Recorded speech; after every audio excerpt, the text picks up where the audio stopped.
So I got to see billion-dollar company making billion-dollar decisions. And I took that same mindset, combined it with who I am, and took it to the nonprofit. And I told myself, if I'm going to go into this industry, we have to have different ways to make revenue and build off of our brand. Sometimes, entrepreneurs, it's like their own thing, right? And then like the kids they're doing this for their kids, and the kids maybe aren't actually seeing them putting in that work. But the fact that you were included in it, right? And they gave you the confidence to be a part of it and do the sales, that's amazing. People don't understand, you can't take care of the community if there is no money available. Yeah. And I think we often forget that the NFL was a nonprofit until 2015. So they was a nonprofit for 40 years, and that's $1 billion company.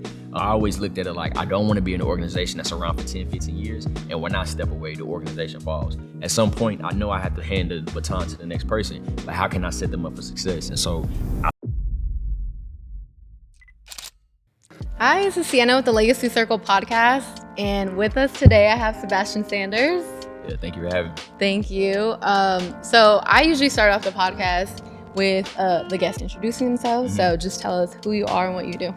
My name is Sebastian Sanders, Executive Director and Founder at Sanders Hand. We're a global nonprofit organization teaching students ages 12 to 25 business financial literacy training through the Young Billionaires Club program. We are a career technical state organization with a Texas education agency. I am a business and strategist, community, and author. Thank you. It's a lot. You got a long resume there. Yeah. Long. So I want you to take us through just your childhood. What was Sebastian like in school? What did that community feel like? How was school? How did it take a place in your journey? Yeah, so growing up, business has been around my family, since I was a little boy. And so my father was an entrepreneur, my mother was an entrepreneur. And so growing up, you want to be, your like your role models. And my dad was always my role model. So I remember early on, like 3, maybe 5, traditional kid wants toys and Spider-Man and stuff like that. I always wanted play money and play phones. So I go to the Family Dollar, get my fake money, and have my little cell phone, trying to be like my dad. And that's what I had as a kid. So I always knew business was the route I wanted to go. Leadership was installed in me at a young age. So my dad always challenged me to be a young man, and a leader. And I've always took leadership roles. So whether that was a captain of the basketball team, or the lead role in a school play, or being like the school speaker, I've always found some happiness in doing those things. And so growing up, I think the roots was implanted. When I got to college is when I truly started to find my identity, and that's when I really deep dove into business. And so, I always tell people, giving for me started at a young age. I was 12 years old. And I remember my parents was like, hey, do you want Christmas gifts or do you want money? So as a 12-year-old, naturally I want money. And so my parents gave me $500, and my dad was like, before you go buy yourself anything, you have to make sure you take care of the family. Get your mama a gift, your brother a gift, grandma a gift. And naturally, as a 12-year-old, you're telling me you're giving me $500, but I have to spend at least half my money on family. I'm mad, right? So I'm like, man, I should just got gifts. I didn't like that. So the first year I was really annoyed. And I never forget, this was the year like the Cool Grey 11s had came out, and I really wanted my shoes, but I didn't have enough left over because I had bought my family stuff and I had bought some other stuff, so I couldn't get my shoes. So I was really mad. The following year, I never forget, my granny called me. She's like, hey, baby, I got my gift. I got her Real Lobster gift card. And she was so happy. She's like, I'm gonna take myself on a date. And it made me feel good. So I think giving was installed at a young age. And I think it transferred over into me starting a nonprofit because my parents installed in me, those leadership qualities. So I really wouldn't be here today if it wasn't for the way my parents raised me and the things that they, installed in me at a young age. Yeah, that's wonderful. And like just those lessons, right? So what were your parents' businesses? Yeah, so my dad, he was into the dog business. So at a young age, I think I was maybe 8, he had brought my grandmother some property in Melville, Texas. And I think it's like 2 acres in the front. She had her house, she had her trailer. In the back, we just had nothing but open land.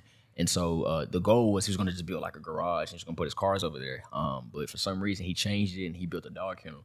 And so I think I was like maybe 9 years old, and we had like imported over 100 dogs from all over the world. And at the time, I think it was mainly just pit bulls and bull mastiffs. Those were kind of like the popular dogs in the early 2000s. And I was like 9 years old out there with those dogs like every day, feeding them, taking care of them, and all that type of stuff. And we'll sell dogs. When we have puppies, we'll sell. My dad would kind of have me doing like the sales pitches and working with people. So I got to do that from like 9 maybe till I was like 15 years old. And over the years, we started to just get more dogs and, transfer and all that. So that was kind of my first touch of business. I sold CDs at some point when I was like 13. So I always had little side hustles. And then my mom, she's always been in beauty. So she's always had her own shops and she's been a private contractor with the different facilities. So got to see both of them, but be their own boss is what really inspired me to, go into entrepreneurship. Yeah. Um, I mean, that's crazy because, I think it's sometimes, entrepreneurs, it's like their own thing, right? And then like the kids they're doing this for their kids and the kids maybe aren't actually seeing them putting in that work. But the fact that you were included in it, right? And they gave you the confidence to be a part of it and do the sales, that's amazing. So in the classroom, did you, obviously you have the community back home, in the classroom, did you feel like you had that support as well and those tools? I think public school for me was good because it exposed me to life lessons that taught me how to be a better person. And so I think it gave me good social skills. I would say most of my business learning came from my parents, to be quite honest. And that's not to discredit the public system. And I think the public education has made great products. But I think the curriculum that we came up learning, you really didn't learn a lot of stuff until you was actually taught it by life and really just, being hit by things. And so I think public school allowed me to grow my personality and become social, but the business I learned from my parents. That's wonderful. So was there any, so take us to when you were in college, what were the intention? Like, where did you want to take your career? So I went to school for business management, graduated in 2019. So I always knew I wanted to do business, right? I think I didn't know exactly what type of business. I was like, should I do marketing and accounting? But I fell in love with management because I just fell in love with being a leader. And so my goal when I got to UTSA was my sophomore year, I want to get into the College of Business, and I want to get an internship, and I want to graduate and go into the oil and gas. And so everything kind of flipped upside down because year by year, things started to change. I started to get more exposure and I started to see like, okay, maybe I'm not going to go into oil and gas. Maybe I'll do the nonprofit work or maybe I'll do something else. And so college for me allowed me to build a network. It allowed me to learn from others that were all across the world, but it allowed me to have the platform because without UTSA, I wouldn't be able to utilize my campus friends and the members to volunteer for the organization. I wouldn't know how to do certain things and use certain resources if I didn't have UTSA. And I didn't get my first big job without going to UTSA. And so I remember a year before I graduated, I already had my paperwork signed. I already accepted my job offer with PepsiCo. And they told me, hey, you'll be moving to Oklahoma City. And so that wouldn't be possible without the University of Texas San Antonio because that was a Pepsi account. So a Pepsi account means that's an account that has nothing but Pepsi products. And so with them being the Pepsi sponsor, they recruited, from UTSA. And so, college for me was kind of like the stepping stone and the platform. And it helped me out a lot because it allowed me to just grow in areas that I couldn't do anywhere else. Yeah, that's crazy because, I mean, you really utilized what the whole college experience and got everything out of it. That's amazing. So then, I mean, walk us through that. So then you were in corporate life for a while. So how then when did that transition into entrepreneurship or what was the next step? Yeah, so I was in corporate for about 4.5 years, I would say. So I started off in Oklahoma City. I was a sales manager. I was over the retail large format accounts. So in Pepsi words, that's a sales manager over grocery chains. So I did that for about 2.5 years during the pandemic. And we were, kind of considered an essential business. So we never slowed down. The business actually took off when people were at home because they were buying so much soda and eating stuff. And so I did that for about 2.5 years. I had a team of 13 sales reps. My portfolio was anywhere from $8 to $9 million in annual revenue. So it was a great opportunity for me fresh out of college to get thrown out there. And managing people and then also managing people through COVID because we were frontline workers. So as you can imagine, one person goes down, I'm naturally stepping up. So it was a pretty big, tall task, but it taught me so much. So I did that for 2.5 years. I came home back to Houston in 2021 and I transferred into supply chain management. And I began doing work at the Rosenberg production plant for Frito-Lay. So same company, just different division. And I got to oversee the network. And so the network was about 130 CDL drivers. We were driving anywhere from Texas to Louisiana. Sometimes I had guys going to like Tennessee or maybe California, just depending on what we had. And we delivered about $3 million in chips daily, through my network. And so I got to do that for 2 years. And I think every step of the way, I learned something in business that helped me be the businessman that I am today. But ultimately, when you have a calling in your life and God is pushing you to do something, it gets harder each and every day if you don't go and choose that calling. And I think God knew I wouldn't walk away from this big role and this big salary unless you forced me to. And I think as I started to get deeper into the business and I redesigned the organization and we started to have a sense of purpose and direction, it was only a matter of time where I was going to have to take that leap. And the leap came by God closing all the doors in the corporate world and shutting down the doors and putting me in a position, in a very uncomfortable position, letting me know like, hey, I need you to go out and do this. And I'll never forget, I was in HR because I was kind of going back and forth at the time with management. We were really seeing eye to eye on a professional level. And I knew this had nothing to do with me or them. This is more so of God putting me in a position to move away and walk away. And so I remember I was going into a meeting with HR on a Tuesday to kind of talk about my paperwork and what I wanted to do next for my career. And she said, hey, can you wait outside for a little bit? I'm meeting with somebody. So I sat outside and I got a phone call. It's from Alief Independent School District. So I graduated from Alief. And it was a school district. It was the superintendent's office. They were calling me. They were saying, hey, we heard about the program. We want to bring you guys to our Summerfest. Are you able to come meet us on Friday to discuss it with the team? And that's how I knew. That was what the call from God letting me know, hey, this is the direction you need to go. And I went in there and meeting with HR. I said, hey, I appreciate it, but I'm going to step away and do my own thing. And I walked away 4.5 years ago and been working in nonprofit industry since. Because the beginning of the program was the college tours, right? Yeah, we started off at UTSA 2017. So the organization was founded in 2017. Okay. When I was at UTSA. So we started off just seeing how many kids we can help go to college. When we first started off, we were just a bunch of young people who had a bunch of energy and we just wanted to help kids, but we really didn't have a program. We didn't have direction. Barely had any money being raised. And so it was a passion project in the beginning. It wasn't until 2021 when I started to do some nonprofit trainings is when I developed the Young Billionaires Club. And that's a program that was created for the students, by the students. So from 2017 to 2021 was just kind of us building our name up. 2021 is when we started to really have a concrete organization and program, and that's how we was able to scale. Wow. So what, how were you guys getting the kids to do the programs? To go to the schools in the beginning? In the beginning, well, it was really a lot of me cold calling. So I remember like nights I would reach out to like 100, 200 different schools and I'm just shooting my shot, emailing. Yeah. I think out of 200, 3 schools might have responded. And it was Allen B. Shepherd Middle School in San Antonio, Texas. And I think it was South San High School. They gave me an opportunity. They allowed me to come in and speak. And from there, we just started to build. And then kind of once you do a really good job and you start to circulate, people just start tossing you around and giving you, referrals. And that's really how we grew. But honestly, it was me just calling and emailing and only 1 or 2 people picked up the phone. That's crazy. And and then your draw to nonprofits.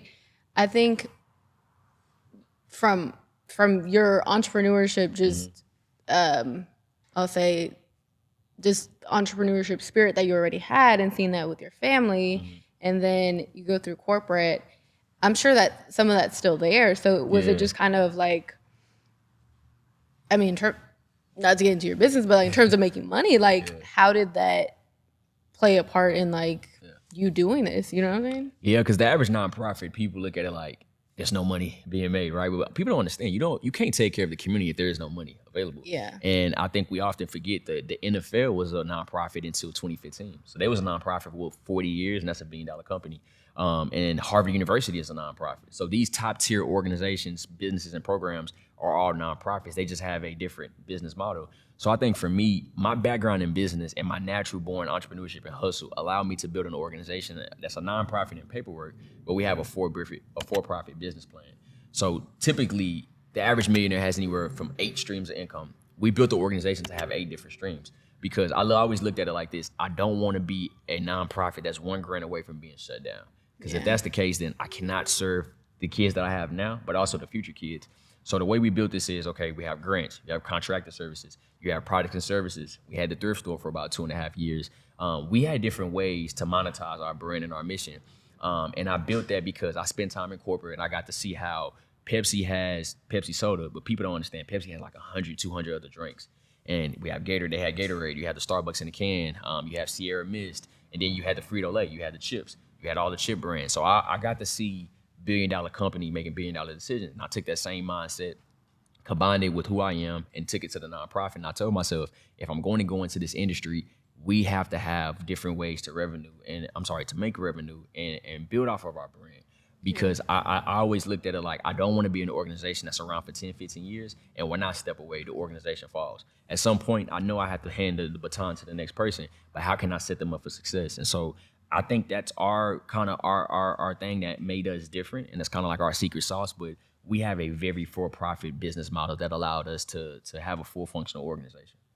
Yeah, and so take us to through your idea behind the what are these different pieces? You mentioned the I know the thrift store just recently. You guys closed that, but I Yeah. mean, even having that, like having the kids actually use their skills, what they're learning in your program, and then actually, putting into action. That's Yeah. amazing. Yeah.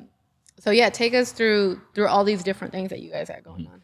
Yeah, so the first thing we have traditional in-person programming. So our kids spend anywhere from 6 to 8 weeks with us, and they're recruited two ways: whether we're working with a school district partner site or they're recruited out of our thrift store location, which we closed down, but we moved into a more of a private location. So you have that. Then you have the online campus where our kids can take the program virtually. That's global. That's any and everywhere. You can take it via your phone or via your laptop. There's a $35 one-time enrollment fee. But right now we're doing 1,000 free vouchers for Texas-based students only. So you have the online campus, you have in-person programming, you have the Young Billionaires Club flashcard. So we have these nice little cute flashcards for students ages 8+, and they get to learn business and financial literacy terms at home. So very similar to Uno, parents can buy those flashcards for their kids and learn the same terms that we teach in our program. Yeah. You have the Young Billionaires Club chapter book, which is a typical book for students ages 12 to 25, and it's a chapter book guide, but it's also a workbook where our kids get to go in, read, and kind of like journal their business plan after each chapter. So we have different ways to get the message out. You have the traditional merchandise. We have t-shirts, hoodies. We have contracted services where we program and we do contracted and we'll charge per hour. So we have so many different ways that we program, and we try to be very diverse in the way that we program. We had the thrift store for about 2 years. So we piloted that project to really get our name out there, but give our kids a facility to go work out of. And so we did that for about 2 years. That was a very successful pilot because it allowed us to really build branding, marketing, visibility in the community, but also build trust. And so throughout those different ways, we've been able to really just build a full-blown program, because I looked at it like this: if I can only offer the program in one way, I'm only going to be able to serve one community. And to me, from a business standpoint, going back to Pepsi, there's no growth from that. And so I always looked at it like, okay, what can we do to be different?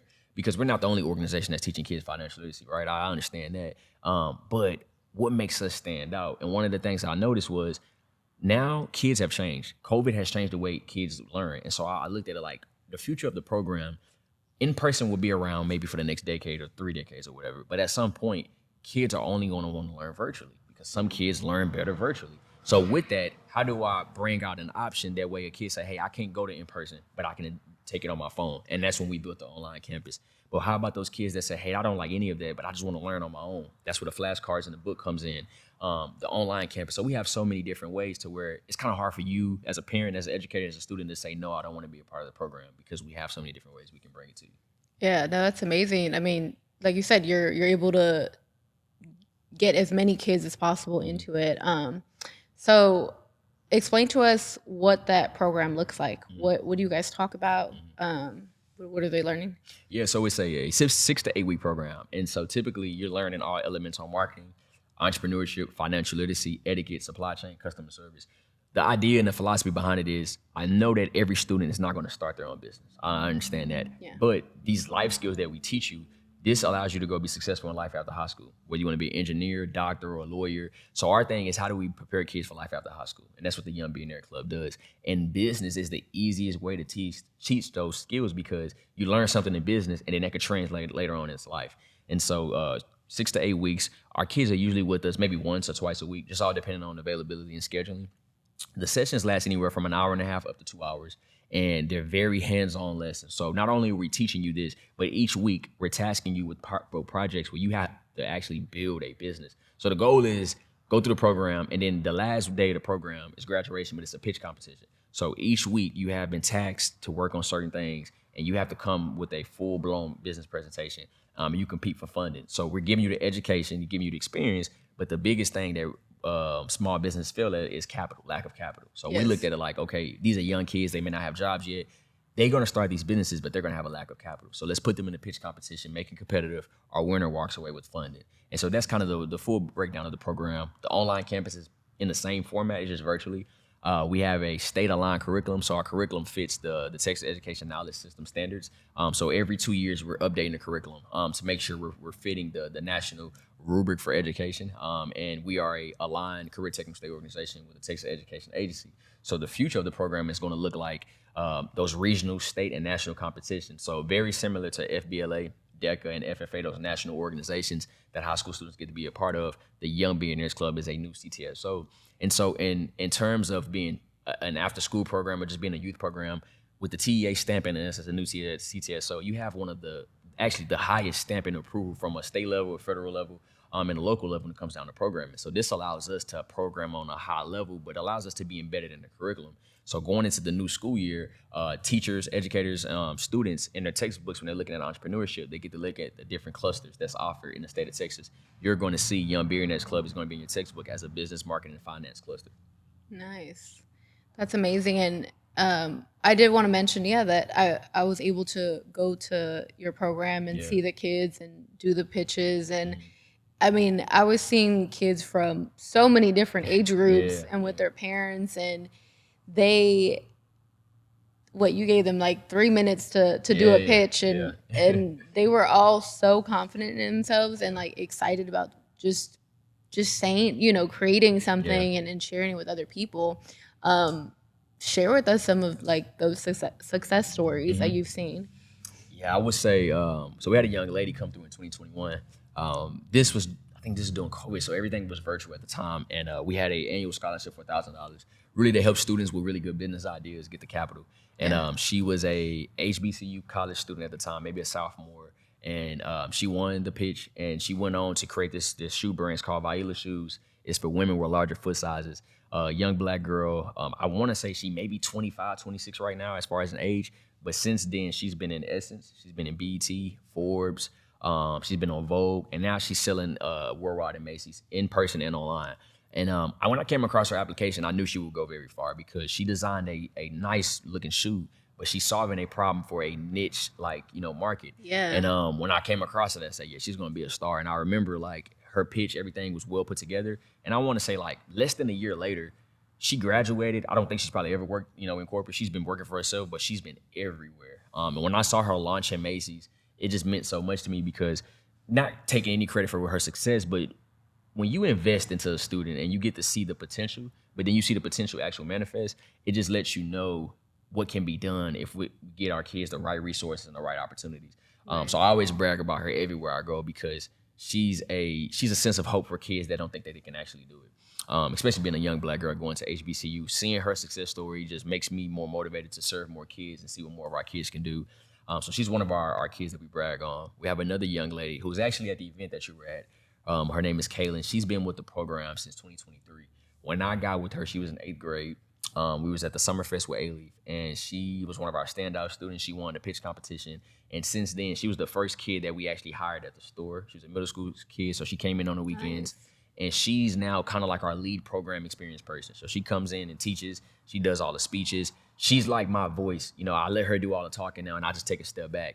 But since she's been with us, you know, her communication skills have increased. Her confidence has increased. And she's been exposed to so many different opportunities. And her mom is like always there. Her mom was actually at the event. She's there to pick her up, there to drop her off.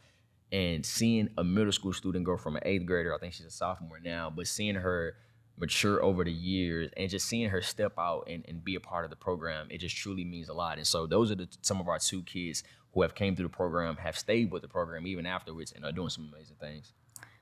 That's amazing. And I mean, you're especially like the age group, right? Like you said, okay, yes, for someone in college, but also someone in middle school level, and giving them something, an opportunity that they otherwise would not have seen or have opportunity to do. So what is next for Sanders Hand? What's next for us? You know, now with us being a new CTS, so I think the future of the organization is really embedded in becoming a household name in Texas education and Texas entrepreneurship for youth. Our goal is to have one of the most prominent online campuses for students virtually, whether that's embedded into the actual school system or in the after school or even homeschool. We want to have one of those most prominent locations that where a parent knows, I want to sign my child up for that. And I mean globally. What we're working on now is how do we prepare for the future of education, the future of entrepreneurship, and how do we prepare our kids for that? And so with us moving out of the store phase, we're focusing on more programming, because at the end of the day, 20 years from now, we want to be a curriculum that kids have to go through. And when I say go through, like most times you had electives that you got to choose. We want to be one of those electives that for a semester you have to actually take this course to learn business and financial literacy so we can prepare you for life out of high school. And so I think what we're working on now is really taking advantage of the opportunities that we have here in Texas and really growing that phase out, but then actually going global with it. We do have a school in Ghana, Africa, and so they're working on being integrated into the Young Billionaires Club. So I'm very excited for the future of them. But here, United States, domestically, our goal is to touch all 50 states, because everywhere you go, there's going to be a child in a community that needs what we're offering. And so with that being said, how do we set up satellite, companies or satellite locations? How do we set up virtual components and then eventually grow into a phase to where we have market managers that either manage a state or a city that has a need, that has a growing population of students? And so my overall thing is, how do we grow sustainable? How do we grow strategically? And how do we serve more kids? 5 years ago, if you'd asked me what's the goal, I would have said, hey, I want this big headquarters location and all of that. But all of those things are nice, but now it's like the future is here, and you don't necessarily need a physical location to serve students. Yeah. So with that being said, how do we prepare ourselves for the future? And by doing that, we have to take care of the programming, make sure the program is intact, make sure the data is there, pre-test, post-test, surveys, key needs and assessments, and then we have a great student body. And then 10 years from now, I want to start training my next CEO, but I want to have a student government group that's running the organization. So how we have politicians that oversee a district, I want a student government group that are phased out, that are spread out, and they're overseeing the organization, because this was created for the students, by the students. But if I don't bring the kids along with the growth, it's going to be hard for us to grow. That's amazing. And yeah, I mean, having the kids' feedback, right? Yeah. And what has been some of the kids' feedback just from the program? Yeah, so a lot of the feedback we receive is overall, successful, right? And I think it's easy to say that, but kids don't lie. And when they don't like something or don't like a person, you will know very fast. And so we've always received some really good feedback. We do a key needs assessment at the end of the program, just so I can kind of see what the kids are going through. They always talk about the marketing, the pitch competition. All of the kids want to win. So you always say, hey, can you give us more money? But I'm like, hey, life doesn't work like that. I can't give all of y'all money, right? I have to have some type of competitiveness. So that's one of the things we're working on. How do we get them more funding opportunities?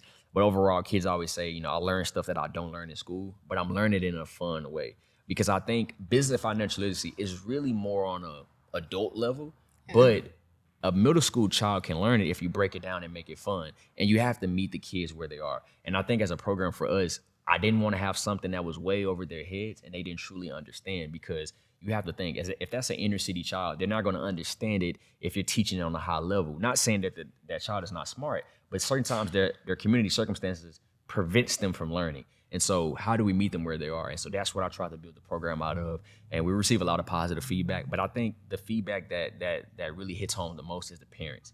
Because, you were just talking about this. I've done work with other organizations, and the biggest disconnection from a lot of older organizations to younger ones, they don't know how to connect the parents, because you have to think there's a new wave of parents, and it's not the same parents that were 20 years ago. And so how do you integrate them and bring them along? Because the average parent is going to treat it like a drop-off thing, pick up and drop off. That's okay for a child that's mature enough, but some kids aren't there yet. So I want you to be a part of this experience with your child. That way you can see the value. And so those are some of the things that we're working on to increase that feedback and meeting the kids where they are.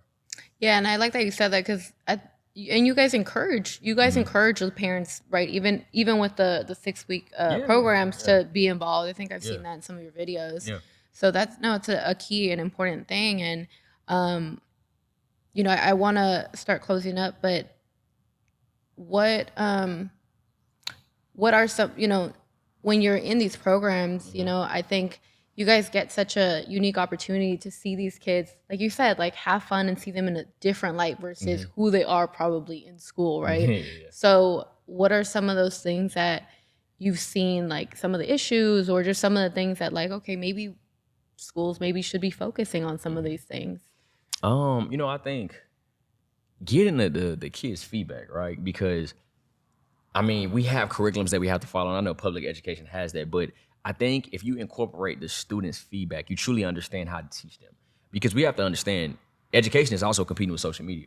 A child can get on TikTok and learn how to do something, and they can only learn that way. They can only learn within that 30 seconds to a minute reel, and they are going to that. The dopamine is pushing them towards that. Yeah. So as an educator and as a youth leader, how do you get in front of that, and how do you be more innovative? And I think public school has to find a way to be more innovative, interactive, but show them real life skills, because these kids are getting exposed to stuff at an early age, whether it's good or whether it's bad, but they aren't starting to grow up a lot faster because of cell phones and social media.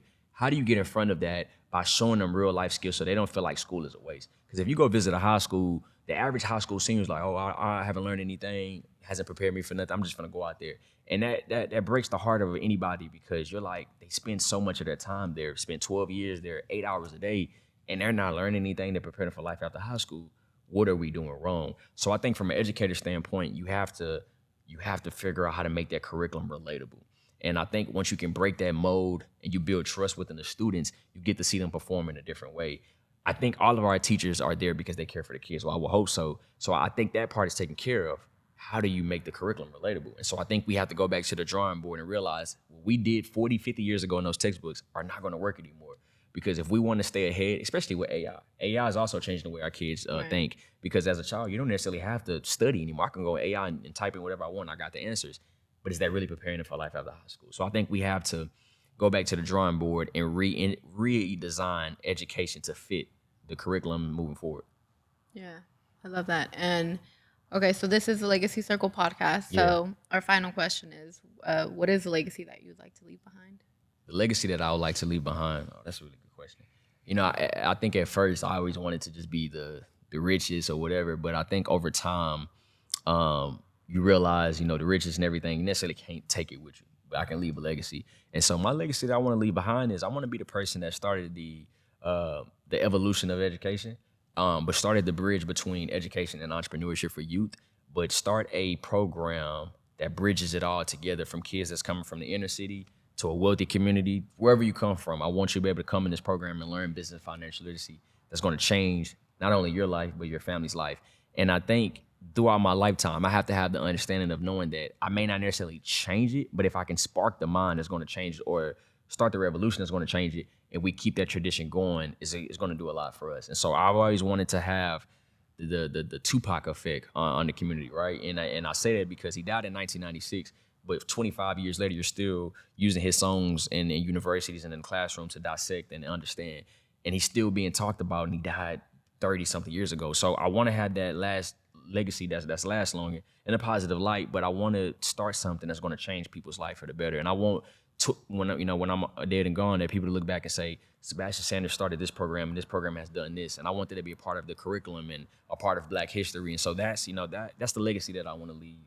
And so that's what I strive towards each and every day.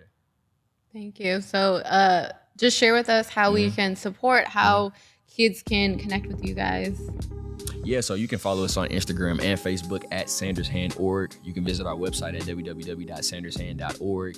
Visit our website. You can join the Young Billionaires Club. You can submit an application on our website. If you want to volunteer with the students, you can do the same thing. But if you also just want to donate to our organization, you can do all of it on our website. You can reach out to us via email. We would definitely love to connect and build a partnership and serve more students. You can connect with me personally at Sebastian J. Sanders on Instagram. And you can also just reach out to me via email, link in my bio. We can talk further.